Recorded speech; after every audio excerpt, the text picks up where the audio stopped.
क्या हो जाएगा तो क्या दिक्कत है? सवाल उनका फालतू थोड़ी है। अब उन लोग को वही सब पढ़ना ही है तो क्या कीजिएगा। कौन देखेगा जी, हम कोई बड़का स्टार थोड़ी है।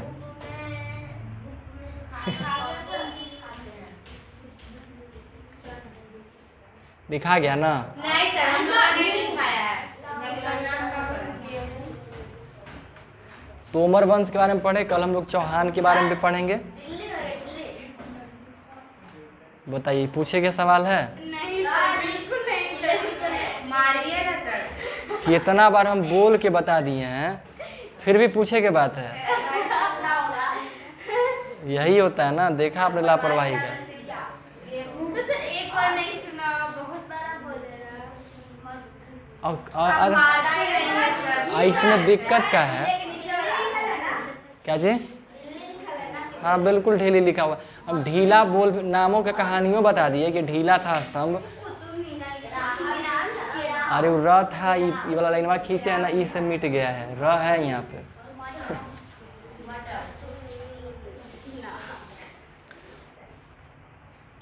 चलिए जी, देखिए कि अब रुक जाइए जरा, अब होल्ड कीजिए, बाद में लिखिएगा। आइए थोड़ा सा पढ़ लेते हैं। रेडी? इंडिया कंपनी का ना पढ़ रहे थे? बताइए उसी के बारे में कुछ।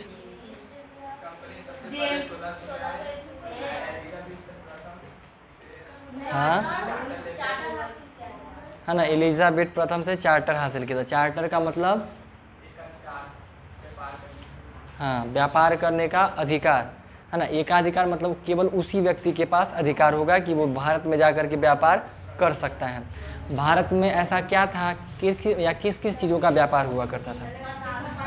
मसाला में क्या क्या? काली मिर्च, दालचीनी, इलायची, लौंग, हाँ सूती वस्त्र, रेशम का वस्त्र। आइए,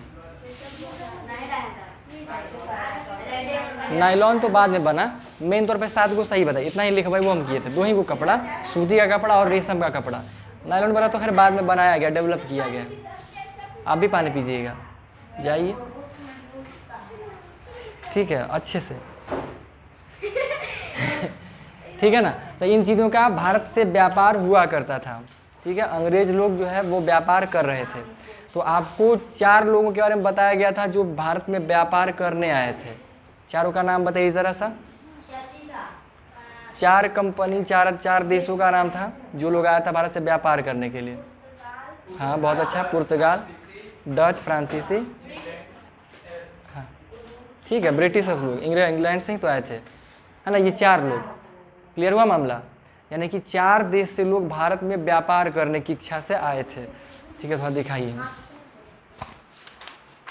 ये दिख रहा है ना, ये अलग अलग जगह से लोग आए थे व्यापार करने के लिए। ये हमारे भारत का हिस्सा है। और ये जो रास्ते आपको दिखाई दे रहे हैं, ये लोगों को आने का है, अलग अलग तरह से व्यापार करने के लिए यहाँ से आया करते थे। यह हमारे पास मद्रास का हिस्सा, ये कोलकाता का हिस्सा है।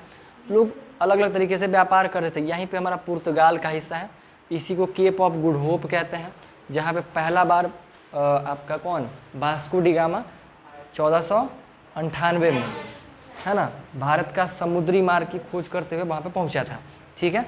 तो सिंपल सा अगर बात करा जाए तो शुरुआत क्या हुआ था कि जब पहले के लोग जो है ना, फिर से दिखाते हैं, पहले के समय में क्या था कि लोग भारत से मसालों का व्यापार करते थे, क्योंकि ऊपरी वाले हिस्सों में ठंडा प्रदेश है, ठंडे प्रदेश में गर्माहट वाला खाना चाहिए, है ना। तो गर्मी वाला में क्या है, मसाला चाहिए। तो जितना ही मसाला, दालचीनी हो गया, काली मिर्च हो गया, लौंग है, इलायची है, ये सब गर्मी देने वाला मसाला है, ये सब उसको चाहिए ही चाहिए, स्वाद के लिए भी और गर्मी पैदा करने के लिए भी, ठीक है। तो वो लोग व्यापार पहले से ही किया करते थे, मध्यकाल से ही व्यापार चलता था, ठीक है। लेकिन जब यहाँ पे तुर्की वाला हिस्सा है, अब यहाँ पे मैप पे पता नहीं चलेगा, बट देखिए यहाँ पे तुर्की था और वहीं पे कुस्तुनतुनिया नाम का जगह था, उस पर अधिकार कर लिया गया था फ्रांसीसियों के द्वारा अलग तरीके से। मतलब मुस्लिम लोग का वहाँ पे सिंपल सा ईसाई लोग वहाँ पे रहते थे, लेकिन मुस्लिम लोग वहाँ पे आकर के अधिकार कर लिया था। लड़ाई झगड़ा आपस हुआ वहाँ पे, और अधिकार करने के बाद जो है ना रास्ते ब्लॉक कर दिया। जिस रास्ते से व्यापार हुआ करता था ना, अब उस देश में उसका अधिकार है, वहाँ से जा ही नहीं दे रहा है, तो कैसे व्यापार करेगा, है ना। तो सभी देशों में जो ठंडे प्रदेश के देश हुआ करते, जो उस रास्ते से व्यापार करते थे, उन लोगों को लगा कि अब मसाला तो भाई चाहिए, है ना। तो अब इस रास्ते से नहीं जा सकते हैं, तो अब दूसरे रास्ते की खोज शुरू कीजिए, ठीक है। तो भारत का खोज प्रारंभ हुआ, अलग अलग देश खोजना प्रारंभ कर दिया। तो उसी दौरान में जो है पहला बार वास्को डी गामा भारत का खोज किए, कब, 1498 में, है ना, खोज किए। उसके बाद धीरे धीरे धीरे सारे लोग आ गए वहाँ पे, है ना। पुर्तगाली आया, फिर डच आए, फिर फ्रांसीसी आए, फिर ब्रिटिशर्स भी आए। लेकिन लंबे समय तक राज कौन किया भारत पर, ब्रिटिशर्स ही राज किए। तो ब्रिटिशर्स लोग के बारे में ही आपको इस क्लास में पढ़ना है, बाकी का बस सिर्फ नाम जानना है, ये लोग आए, आपको मेन तौर पर पढ़ना है। क्योंकि आप लोग हम लोग को सबसे ज़्यादा परेशानी ब्रिटिशर से हुआ है ना। हम लोग को देश गुलाम कौन बनाया, वही लोग बनाए हैं, ब्रिटिशर्स के द्वारा ही बनाए गए थे। तो उनके बारे में ही हम लोग को समझना है अच्छे से, ठीक है।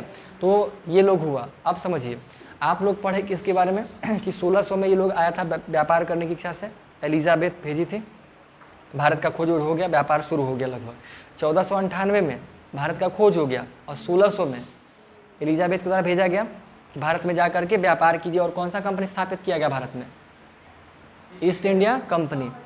ईस्ट इंडिया कंपनी का स्थापना किया गया। ईस्ट इंडिया कंपनी में होता क्या था, भारत से जो मसाले थे या भारतीय जो सामान थे जिसका डिमांड यूरोपीय देशों में था, उनको सस्ते दामों में खरीदा जाता था और उसको अपने देश में अंग्रेज भेजता था, और वहाँ पे समझिए कि मोटा पैसा या ज़्यादा रकम में बेचता था, है ना। उन लोगों को कमीशन ज़्यादा मिलता था, कितना, ठीक है ना। तो ईस्ट इंडिया कंपनी का स्थापना किया गया और वहाँ से व्यापार चालू हो गया, व्यापार प्रारंभ हो गया, ठीक है। अब ये व्यापार शुरू में तो लोग आता है तो भाई मेहमान नवाजी झुक करके एकदम, धीरे धीरे अभी लोग पैसा कमाने लगा, अपना सत्ता बढ़ाने लगा। इन लोग को लगा कि भाई हम लोग को तो, क्योंकि प्रॉफिट ज़्यादा हो रहा है ना, अब प्रॉफिट ज़्यादा हो रहा है तो उसके लिए लोग क्या करेंगे, अपना व्यापार को बढ़ाने का प्रयास करेंगे।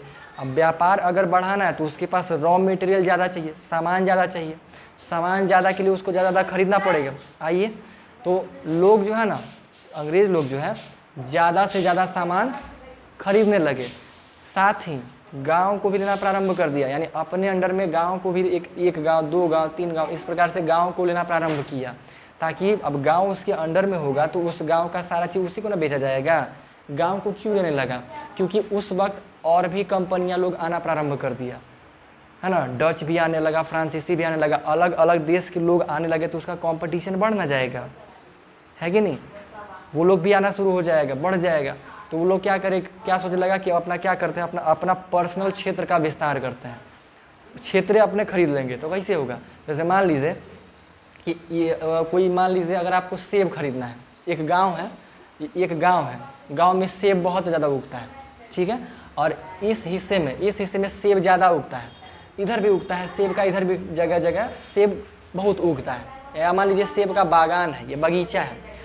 अब अगर आपको, अब इसका जो मालिक है वो भारतीय लोग हैं, चुप रहिए, इसके मालिक कौन होंगे, भारतीय लोग, क्योंकि भारत का है। अब भारतीय राजा या भारतीय जो अमीर वर्ग के लोग थे वो लोग मान लीजिए इसका मालिक है, तो अब अंग्रेज लोग आएगा तो इन्हीं लोग से उसको खरीदना पड़ेगा ना। अब अंग्रेज लोग से ही खरीदेगा तो बाकी कंपनी वाला कोई तो बेच सकता है, लेकिन अगर अंग्रेज लोग इसको अपने अंडर में ले लेगा, इसको खरीद लेगा, ये पूरा बगीचे खरीद लिया, तो क्या वो उसको खरीदना है आपकी, जैसे खरीद लिया, अब इसी के अंडर में है, कहीं कहाँ से देगा फिर। तो लोग खरीदने लगा, गांव को ही अपने अंडर में लेने लग गया। साथ में देखा कि अगर हमको लंबे समय तक यहाँ व्यापार करना है तो अपने आप को मजबूत करना होगा। कैसा करना होगा, मजबूत, समझा। तो अपने आप को क्या करना पड़ेगा, सशक्त करना पड़ेगा। तो इसी चक्कर में लोग क्या करने लगे, अपने अंडर में जो है ना भारतीय लोगों को भी करने लगे, क्योंकि अपने देश से कितना लोग खरीद के लाएगा, कितना लोगों को बुलाएगा, है कि नहीं। तो यहीं पे क्या किया गया कि अपने लोगों का, भारतीय लोगों को अपने कंपनी में काम में लेना प्रारंभ कर दिया, ठीक है। तो वैसे लोग बढ़ने लगे, साथ में क्षेत्रों को, जो भी इसके अंडर में क्षेत्र आता था ना, उसके चारों ओर मोटी दीवार का यानी किला का निर्माण चालू कर दिया, ठीक है। चारों ओर घेराबंदी कर दिया करता था ताकि वो सुरक्षित हो जाए पूरी तरह से। तो मतलब अंग्रेज लोग कहीं ना कहीं अपना दिमाग से ये सब चीज़ें करने लग गया था। अब समझिए, ये लोग अपने आप को तो मजबूत बना ही रहा था, लेकिन बाकी कंपनी वाला भी आ गया।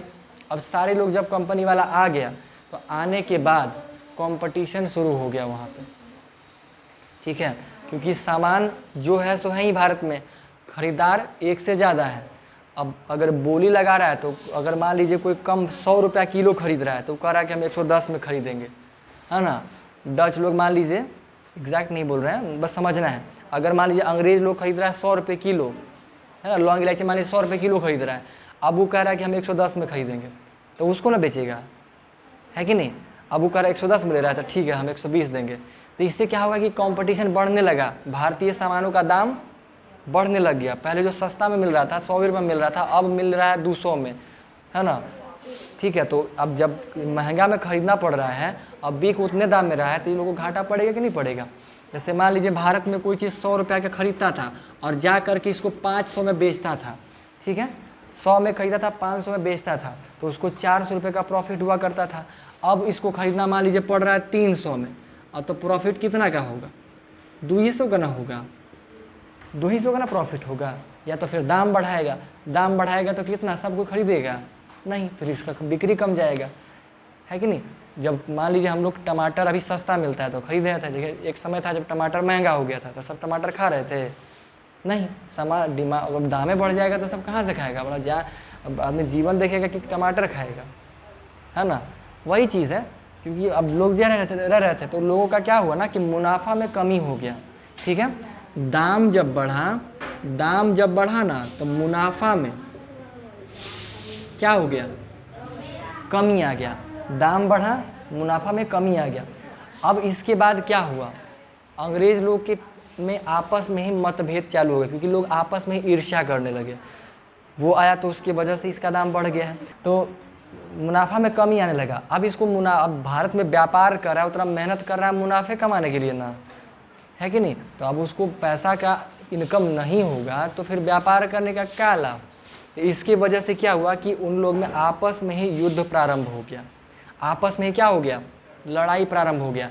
यानी जब अंग्रेज लोग जो विदेशी लोग जो भारत में आए थे ना, वो लोग आपस में ही झगड़ने लगे, का बेंच खींच रहे थे, आपस में जो है क्या करे, झगड़ना शुरू कर दिए, ठीक है। आपस में झगड़ रहा कैसे, किसी का नाव डुबा दिया, पानी से व्यापार कर रहा था तो उसका नाव डुबा दिया, है ना, पूरा सामान सहित थे, जितना भी तरीके से तंग करना चालू कर दिया, परेशान करना शुरू कर दिया।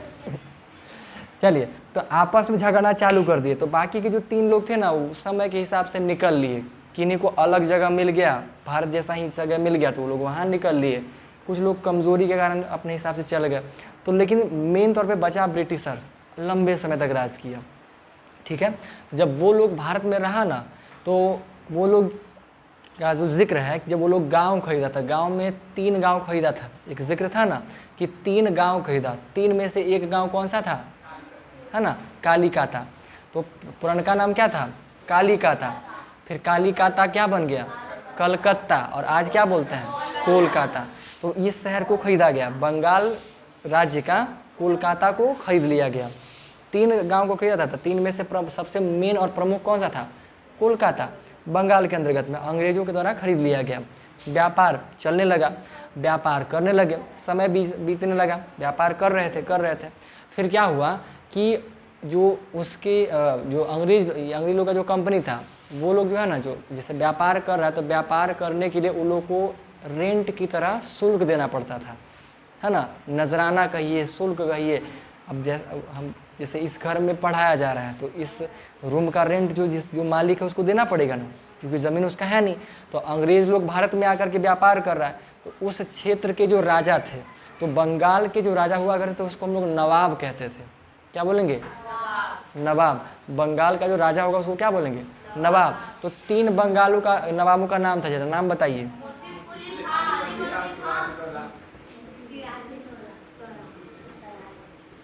मुर्शीद कुली खां या खान,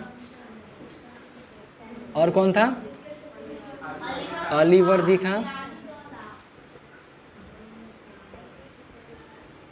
खान भी कहिए, खां भी कहिए।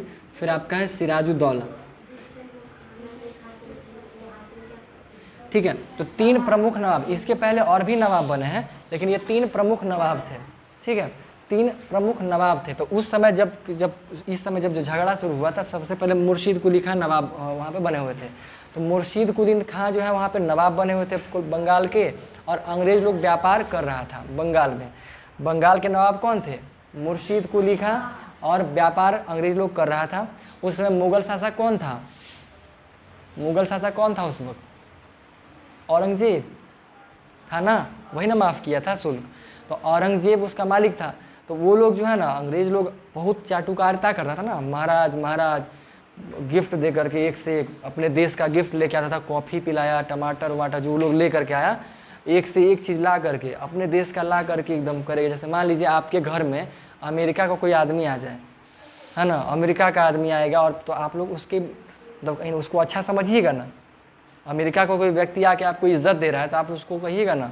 या फिर वो भी समझिए, उस समय ब्रिटिशर्स लोग का रहन सहन थोड़ा अलग था, वो लोग का कपड़ा अलग था, स्टाइल अलग था, सब गोरा गोरा था एकदम, ठीक है। तो सब भारतीय लोग उतना गोरा गोरा हुआ नहीं करते थे, नॉर्मल कलर का, हम लोग ब्राउनी थे, गेहूँ कलर का जो होता है, या ब्लैक ज़्यादा हुआ करते थे। वो लोग सब गोरा गोरा था, सुंदर सुंदर देखने में लगता था। तो कोई सुंदर आदमी आएगा तो ऐसे ही उसका वैल्यू बढ़ जाता है, ठीक है। तो थोड़ा सा था, तो राजा लोग भी थोड़ा खुश हुआ करता था। तो चाटुकारिता कर करके क्या किया ना, वहाँ पे उसके गांव को मतलब अधिकार में ले लिया था, और साथ में जो शुल्क देना पड़ता था उसको माफ़ करवा लिया था। कौन? अंग्रेज लोग। यानी कि जो हम व्यापार करेंगे, व्यापार में हमको शुल्क नहीं देना है, मतलब फ्री में व्यापार करेंगे, वो ऐसा रजामंदी करवा लिया। किससे? औरंगजेब से, अंग्रेज लोग, ठीक है। समझ में आए यहाँ तक बात? पहले आपस में झगड़ा, फिर किस तरीके से वो लोग वापस चले गए। अब ब्रिटिशर्स लोग बंगाल में आकर के व्यापार चालू कर रहे हैं, ईस्ट इंडिया कंपनी स्थापित करके, ठीक है। अब जब व्यापार कर रहे हैं तो उस समय बंगाल का यानी पूरा देश के मालिक कौन था? मुगल प्रांत, मुगल शासक था। उसमें औरंगजेब वहाँ का राजा था, तो सब उसके अंडर में आता था। और बंगाल जो प्रांत था, जैसे कैसे होते हैं, अभी प्रधानमंत्री नरेंद्र मोदी है, पूरे भारत के मालिक, लेकिन बिहार के मालिक कौन है? मुख्यमंत्री नीतीश कुमार। ठीक वैसे ही बंगाल का मालिक कौन था? बंगाल का नवाब मुर्शीद कुली था। और पूरे भारत का मालिक कौन था? औरंगजेब, ठीक है। तो औरंगजेब से मतलब थोड़ा सा कुछ भी बातचीत कर करके क्या किया कि अपना जो व्यापार देने का जो शुल्क हुआ कर रहा था ना, उसको क्या करवा लिया? माफ़ करवा लिया। व्यापार शुरू कर दिया और अपना व्यापार का जो शुल्क था ना उसको माफ़ करवा लिया। अब व्यापार का शुल्क जब माफ़ कर लिया, अब वो लोग खुले व्यापार कर रहा है एकदम मस्त तरीके से, उसको अब शुल्क देना नहीं है, तो पैसा बचने लग गया, ठीक है। पैसा उसका अच्छा खासा बचने लग गया। अंग्रेज लोग मजबूत होना शुरू हो गया, है ना, उसके पास पैसा हो रहा है, लोग उसके अंडर में काम कर रहे हैं, ज़्यादा से ज़्यादा लोगों को अपने अंडर में ले रहा है, तो उसका समझिए कि ताकत बढ़ने लग गया, ठीक है। किसका? औरंगजेब का नहीं, अंग्रेज लोग का। यही होता है लापरवाही का नतीजा। अंग्रेज लोग का ताकत बढ़ने लग गया, और वहाँ के जो बंगाल के नवाब थे ना, अब उनके क्षेत्र में, अब मान लीजिए इतना बड़ा प्रांत है अगर बंगाल, उसमें इस क्षेत्र में इतना में फैला हुआ है अंग्रेज, और इसका शुल्क अगर नहीं मिल रहा है, तो पहले पूरा में उसको कमीशन मिलता था, अब इतना का नहीं मिल रहा है, तो कमीशन घटेगा कि नहीं घटेगा? घटेगा ना, बिल्कुल घट जाएगा। तो इसके वजह से हुआ क्या ना कि जो ये तो कंपनी का बात है, इसके साथ में एक और प्रॉब्लम ये भी हुआ कि जो ब्रिटिशर्स के लोग के जो अधिकारी लोग थे ना, जो उसके अधिकारी लोग थे, बड़े बड़े जो अधिकारी लोग था, वो लोग भी शुल्क नहीं दे रहा था। डील ये हुआ था कि सिर्फ कंपनी के द्वारा जो व्यापार किया जाएगा उस पर शुल्क नहीं लगेगा, जो निजी तौर पे प्राइवेटली अलग से जो व्यापार चला रहा है उन लोगों को शुल्क देना पड़ेगा, ठीक है। अलग से जो व्यापार चलाता है, आइए अलग ही जो व्यापार चलाता है उन लोगों को शुल्क देना पड़ेगा, है ना। जैसे बताए थे ना कि कोई टीचर है, वह स्कूल में पढ़ाते हैं, ठीक है, और अपना कोचिंग वो चला रहे हैं, ठीक है। तो कोचिंग का तो भाई उनको काम करना पड़ेगा ना, स्कूल में उनको कुछ नहीं करना है, स्कूल का देखने की सरकार करती है, लेकिन कोचिंग का तो उनको खुद करना पड़ेगा। वो कोचिंगों का कहेंगे नहीं, कोचिंग का भी सारा खर्चा सरकार देगी, इस टाइप का तो सही चीज़ है नहीं है। तो जो प्राइवेट जो निजी कंपनी जो चला रहा था, वो लोग भी शुल्क देने से इनकार कर दिया कि हम लोग भी शुल्क नहीं देंगे, मालिक का यही हुक्म है। गलत तरीके से पेश किया, क्योंकि देख रहा था कि बंगाल का जो नवाब है अभी लोग थोड़ा कमज़ोर पड़ रहा है, जिसकी वजह से जो है ना इस तरह का काम शुरू किया। सबका रणनीति था, सोच समझ करके वो लोग प्लान कर रहा था, सब पढ़ा लिखा था ना, समझदार था, पढ़ा लिखा था। अब भारतीय लोग क्या थे? ईर्ष्यालु थे, एक दूसरे से ईर्ष्या करता था, ठीक है। ईर्ष्या तो वो लोग भी करता था, ठीक है। अपना घर में सब एक दूसरे से जलता है, ठीक है। ऐसा होगा अगर मान लीजिए कोई दूसरा स्कूल का या आपका कोई लोग अगर आपके स्कूल से टॉप कर जाएगा, आपको दुख नहीं होगा, लेकिन आपका अपना दोस्त अगर टॉप कर जाए बहुत दुख होता है ना, समझे। टॉप करना है कि नहीं करना है, तो काहे बतियाते रहते हैं, समझे। बड़ा तकलीफ होता है। अभी आप लोग यहाँ बैठे हैं तो कोई दिक्कत है ना, जब आपका सामना होगा ना पूरे भारत के बच्चों से, तब काँप जाइएगा अगर नहीं पढ़ ले रहिएगा तो, समझे। और सब कोई बड़ा का विशेष काम नहीं करके रखता, यही जो अभी कर रहे हैं सब वही करता है। सबको कोई विशेष थोड़ी पढ़ना, वही बुक पढ़ना है जो आपको पढ़ना है सबको। लेकिन ध्यान से नहीं पढ़िएगा तो आप उससे कमज़ोर रहिएगा, कमज़ोर बन जाइएगा, ठीक है। तो पढ़ना अच्छे से है। खैर ठीक है जी। तो अब जो है शुल्क नहीं मिल रहा है किसको, अंग्रेज लोग शुल्क नहीं दे रहा है किसको, नवाब को। अब नवाब को शुल्क नहीं मिल रहा है, जिसकी वजह से हुआ क्या कि बंगाल के पास जो है ना, जो बंगाल का नवाब था उसके पास पैसा कमने लगा। वो लोग के पैसे को राजस्व कहते थे, राजस्व कमने लगा किसके पास, नवाब के पास, है ना। यानी मुर्शीद कुली खां के पास पैसा कमने लग गया और अंग्रेज लोग तरक्की कर रहा था।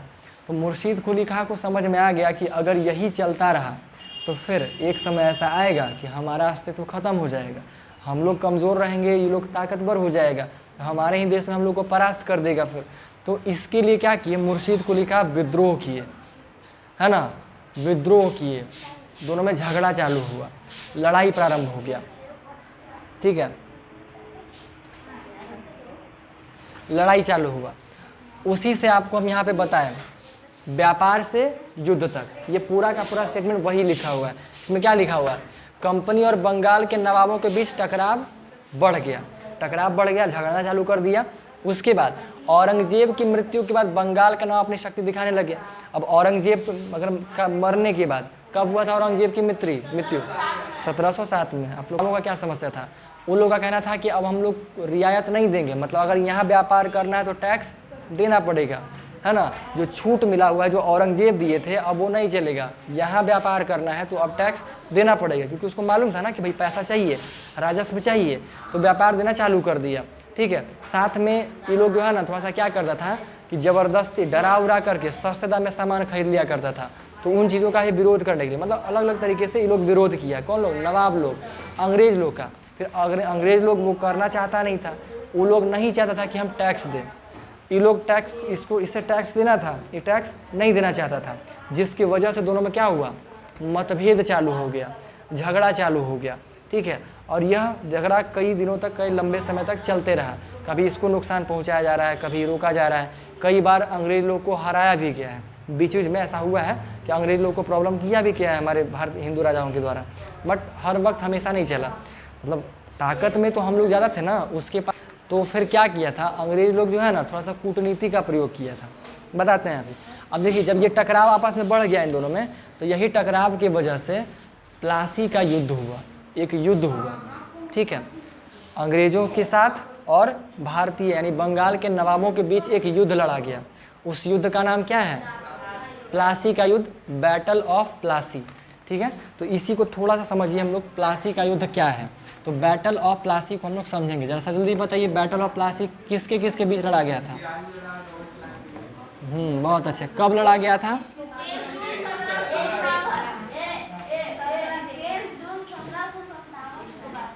हाँ। तो बात कर रहे हैं हम लोग प्लासी का युद्ध का, है ना। तो प्लासी का युद्ध कब लड़ा गया, 23 जून 1757 में ये युद्ध लड़ा गया था। किसके किसके बीच, सिराजुद्दौला और दूसरे तरफ थे हमारे रॉबर्ट क्लाइव, ठीक है। अब दो लोगों के बीच में युद्ध शुरू हो गया, लड़ाई चालू हो गया। अंग्रेज लोग की तरफ है रॉबर्ट क्लाइव और हमारे भारतीय नवाब की तरफ है सिराजुद्दौला, जो तीसरा नवाब थे, मजबूत, बहुत ही अच्छे लेवल के नवाब थे ये हमारे, ठीक है। तो सिराजुद्दौला बहुत मजबूत शासक था, ये जी हारता नहीं, लेकिन हारा के कैसे बताते हैं। इसके पास जो है ना 30,000 से ज़्यादा सैनिक था, ठीक है। इसके सिराजुद्दौला के पास 30,000 से ज़्यादा सैनिक था और इसके पास कितना था, 3,000, मात्र 3,000 सैनिक था इसके पास, ठीक है ना। कहीं कहीं पे 1100 भी लिखा मिलता है और यहाँ पे कहीं कहीं 45,000 लिखा मिलता है, बट जो भी हो सिंपल आप समझिए, 3,000 या 30,000 ये भी चलेगा। तो इसके पास जो है ना 30,000 सैनिक था, 30,000 से ज़्यादा ही, और इसके पास मात्र 3,000 सैनिक था और इन दोनों में युद्ध हुआ। लेकिन जब युद्ध हुआ ना, ये दोनों का जब भिड़ाव हुआ ना, तो जो सिराजुद्दौला थे वो क्या हो गए, हार गए। सिराजुद्दौला का हार हो गया था, समझे। और जीता कौन, रॉबर्ट क्लाइव। ये समझिए ना कि हम भारतीयों के साथ अंग्रेजों का पहला युद्ध था, छोटा नहीं बड़े स्तर का पहला युद्ध था, जिसमें भारतीय लोग हार गया। और इसे हारने के बाद जो है ना, अंग्रेजों का मन बढ़ गया, और इसके बाद ही जो है सर उसके पास 30,000 है, इसके पास 3,000, जीता कैसे? बताते हैं, ठीक है। तो ये जीता और ये हार गया। और जब ये हार हुआ ना, हम भारतीयों का जब ये हार हुआ, तो अंग्रेज लोगों का समझिए मन बढ़ गया। और इसके बाद तो भाई कितना समझिए कि फिर हारता ही गया, सबको अपने लपेटे में लेते चला गया अंग्रेज लोग, ठीक है। तो देखिए, सिराजुद्दौला, मुर्शीद कुली खां, अलीवर्दी खां, ये लोग जो भी नवाब लोग था, ये सब कोई मामूली नहीं था। क्योंकि अपने घर में ना, वो कहावत नहीं है, कुत्ता लोग जो होता है वो घर के पास मजबूत होता है, बरियार होता है ना। तो ये लोग कमज़ोर नहीं था, ये लोग भी ताकतवर था। अंग्रेज लोग को नुकसान पहुंचा रहा था, सैनिक लोग को बंद कर दे रहा था, भगा दे रहा था, सब कर रहा था। इसीलिए अंग्रेज लोग जो है ना, अंग्रेज लोग कूटनीति का सहारा लिया। इन लोग का जीत का कारण क्या था, पूरा एकदम कूटनीति। यानी कि क्या किया, जो इसके मंत्री लोग थे, यानी सिराजुद्दौला के जो मंत्री लोग थे, जो इसके अंडर में अधिकारी लोग काम करता था, समझे। हार क्यों हुआ था, क्योंकि उन लोगों को जो है ना क्या किया, अपने अंडर में मिला लिया, ठीक है। बोला कि भाई इसको हराने दो, जब ये हार जाएगा तो तुमको राजा बना देंगे, तुमको नवाब बना देंगे। लालच दे करके उसको पैसा का लालच दिया, सत्ता का लालच दिया कि हम तुमको राजा बना देंगे, नवाब बना देंगे, इस टाइप का जो भी बातचीत किया होगा। यानी कि समझिए ना क्या किया, सिराजुद्दौला के पास सैनिक तो सब था, बहुत कुछ था, लेकिन जितने भी मेन अधिकारी था ना, उन लोगों को अपने पक्ष में ले लिया, ठीक है। अब इसके पक्ष में होते हुए भी सब इसके पक्ष से लड़ रहा था। तो दिखने में तो 30,000 है, लेकिन वास्तविक में 30,000 था क्या, नहीं, क्योंकि सारे लोग तो मिलल थे इसके तरफ में, अंग्रेज लोग के तरफ में, ठीक है। तो इसके बाद होता है क्या, सिराजुद्दौला का बहुत ही बुरे तरीके से हार हो जाता है। फिर सिराजुद्दौला अपना जान बचा के वहाँ से भागता है, ठीक है, लेकिन फिर भी अंग्रेज लोग उसको मार देता है। क्योंकि सिराजुद्दौला कोई मामूली नहीं था, वो अकेले में भी अच्छा खासा राजा है ना भाई, मारता था, अच्छा खासा काम करता था। तो सोचा था कि जिंदा रहेगा तब फिर शक्ति पैदा करके हमसे लड़ने आ जाएगा, है ना, मैं परेशान करेगा, इसलिए इसको एकदम रास्ते से हटा दिया जाए। फिर इसको क्या किया गया, मार दिया गया, ठीक है। और ये हमारे बंगाल का पहला युद्ध ऐसा था जिसमें हम भारतीय लोग हारे। और इसके बाद समझिए कि फिर हम लोग का पतन शुरू ही हो गया था। इसके बाद धीरे धीरे अंग्रेज लोग का विस्तार चालू हो गया, कैसे कैसे वो भी पढ़ेंगे। इसके बाद क्या किया, क्या क्या किया, कैसे कैसे, वो सभी पढ़ेंगे हम लोग। तो बैटल ऑफ प्लासी समझ में आया, प्लासी का युद्ध समझ में आया। बताइए प्लासी का युद्ध कब हुआ था,